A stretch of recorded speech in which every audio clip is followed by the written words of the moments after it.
Hey guys, so welcome back to my channel. This is Kadejiahrobey. If you're new here, welcome. Go ahead and like and subscribe. Thank you. So I just wanted to show you guys how I spent 6 hours of my day. And when I say 6 hours, I literally mean 6 hours of my day. Because wash day in my house is an all-day event. It should never take this long. This clip right here, this is from the day after I took the wrap down, obviously. And it's still giving shiny, it's still giving movement, it's giving body. I do have layers in my hair, so keep that in mind.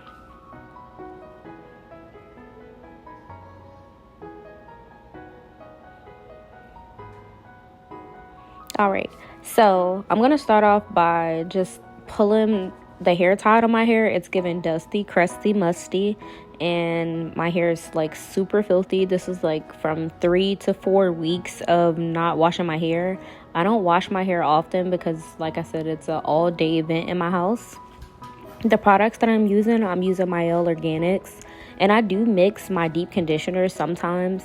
Most of the times I do mix them, and I do mix like a regular conditioner that I do like a lot, and that's the heat protectant. I'm just gonna act the fool right before I get started because I'm really not ready to do this.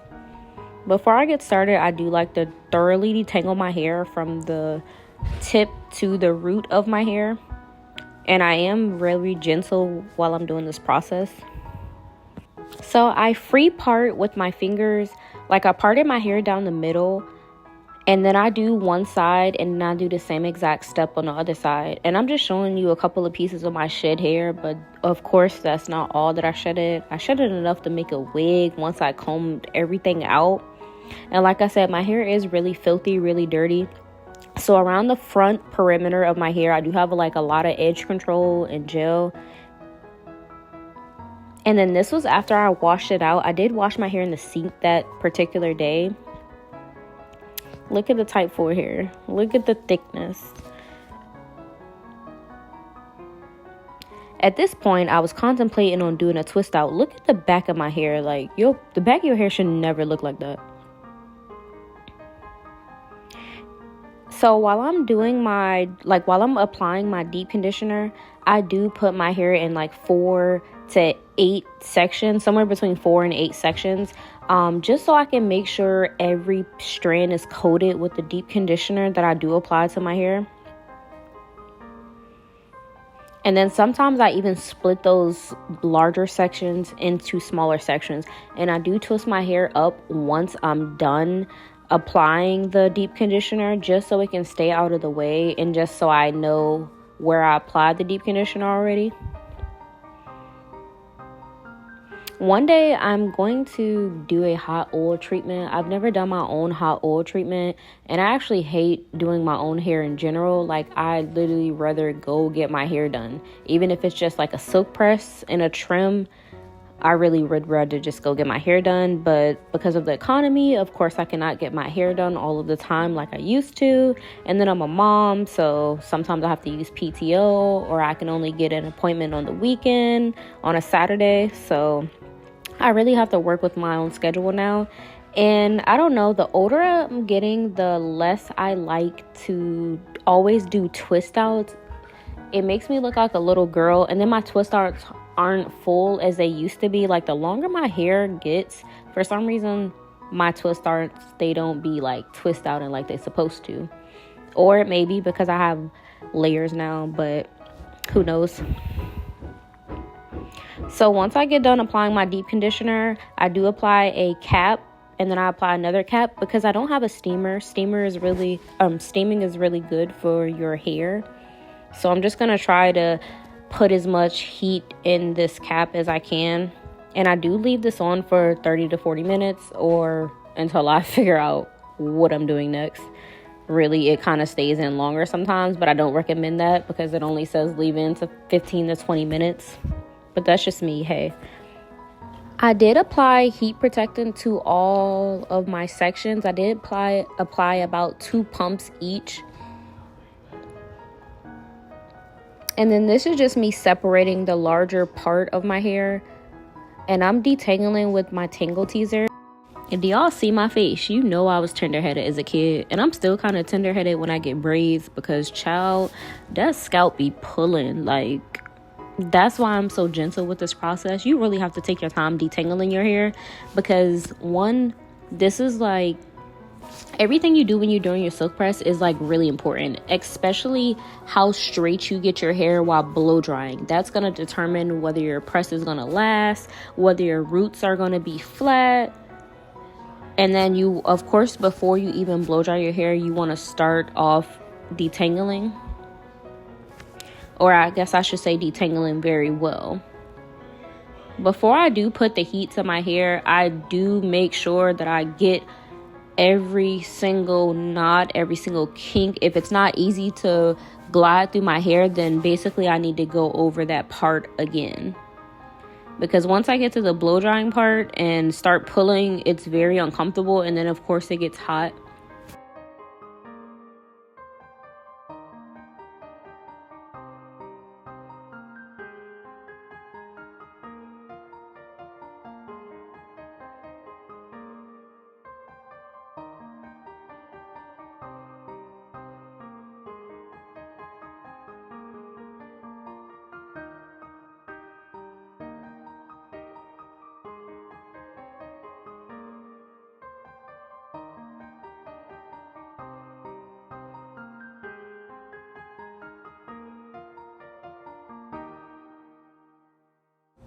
And I'm just going to show you guys what the back view looks like. Like I said, it's a really chunky twist that I do.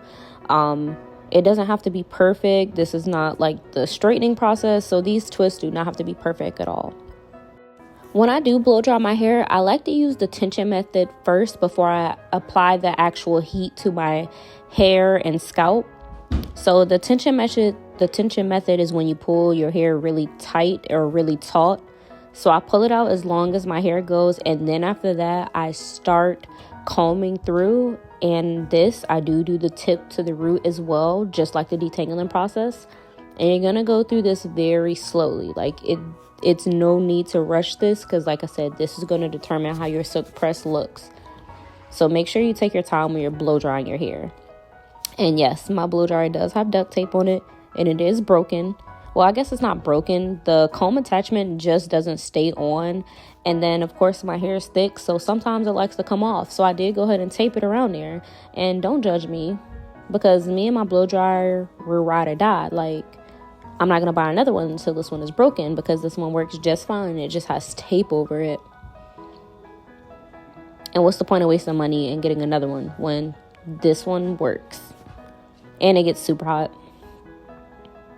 I know, but it is ghetto though.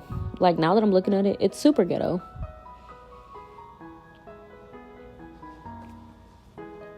We really locked in for life, honestly. So if you see the random clips in my hair, it's because I wanted to keep the wet hair separated from the dry hair. Even though it is in twists, sometimes the twists, they do fall in a spot where I already blow dried the hair, and I didn't want them to get wet. Once I get done with one side, I do go over the side again a couple of more times, just to ensure that my roots are dry, because that's very important as well when you're doing a silk press. Like, you have to make sure the roots are dry, because if you try to put your flat iron into it while it's not dry, you will hear it start popping, and then it's going to get super duper hot. Not that the flat iron or blow dryer isn't already hot, but if you try to do it on wet hair, it's not a good look, and it's not going to come out exactly how you want it. So that's why sometimes when you are in the shop, they do sit you under the hooded dryer, just to ensure that your roots are super dry, because it's easy to tell when like your ends of your hair are dry, but the root, it's a totally different story. And then I'm just running my fingers through my hair just to make sure it's as straight as I wanted it, because if not, I would just go over the pieces again in smaller sections. And this is where you can kind of start to see my layers on how my hair looks. But the same process that I did on the other side is just going to be the same process that I do on this side. And then I take all of the hair out, and then I go over it a couple more times.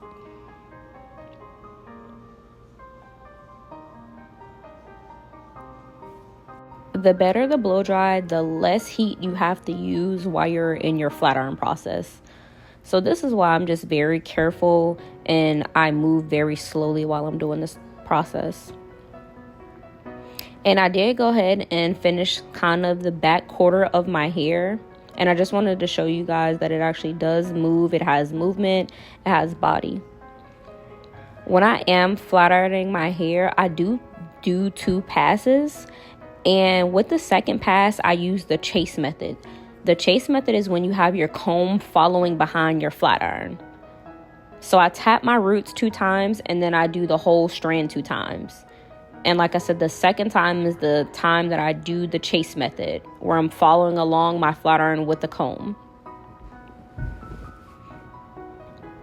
And when you're flat ironing your hair, make sure you don't make the parts really large while you're flat ironing. Like I use half of 1 inch. Like I really want my roots to be super duper straight. So I use the smallest section as possible. And my comb is just a regular old rat tooth comb from the beauty supply store. Nothing special at all.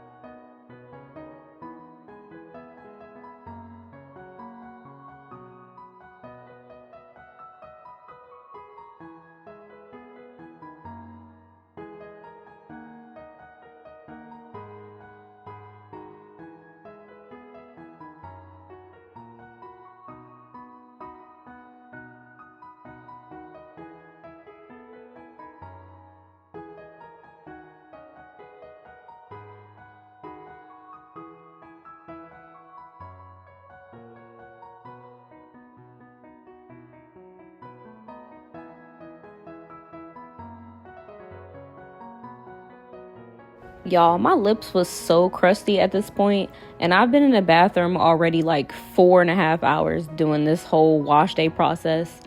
And that's including the time I was at the sink too. But once I'm more than halfway above my head, I do go ahead and start parting in the middle, because now I'm going to part ear basically to eyebrow. So I'm going to part from the middle of my head to the front.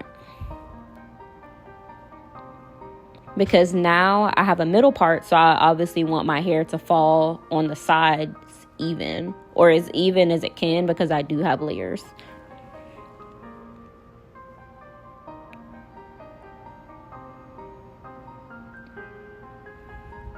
And of course, like I said, I do 2 passes. You definitely don't have to do 2 passes. That's just something that I prefer. That's just a personal preference for me.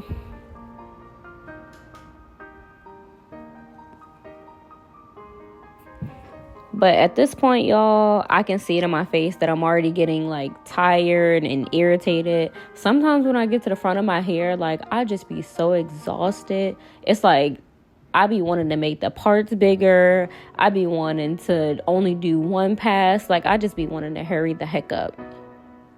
But of course, I did just go ahead and still take my time. I had to turn some music on in the background just because I was like getting jittery and getting anxious. I was honestly just ready to get out the bathroom. Do y'all ever feel like that when y'all doing y'all hair? Do y'all ever feel like y'all trapped? Because it's like if you take a break, then it's going to take even longer than it's already taking. So it's like you might as well just go ahead and finish it now.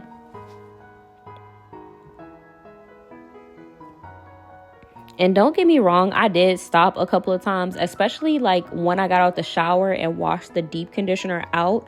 Once the bathroom is steamy, I do wait like 10-15 minutes before I start blow drying my hair, just because I don't want no humidity in the air. Like I don't want any steam or nothing like that.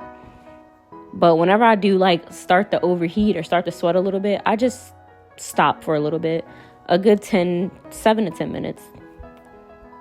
But if you stop too long, then you're going to get lazy. So you may not want to do that. And I'm not going to lie, my whole wash day process be all over the place. Because I shampoo in the sink and then I let the deep conditioner sit. And then I get in the shower and do my whole like body wash routine. and then I wash my hair out, of course, while I'm in the shower. And I just want to give a shout out to the stylist. Y'all be standing up 4 to 6 hours straight doing whatever type of hair that you do, silk presses, braids. Like, y'all really be standing up, because me, I be sitting down while I'm even cooking. Baby, let me put something in the oven. I'm going to go sit down real quick. And anyway, guys, so this is the final result. Normally I would grab my mini flat iron and flat iron like above the perimeter or like my edges in the area where my edges are, but I did not feel like heating up that little flat iron, so I just went in with the same flat iron, the same Babyliss.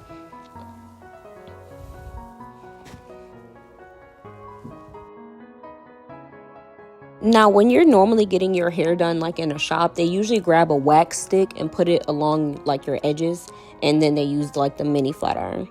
But like I said, I didn't feel like it, so this is what it is.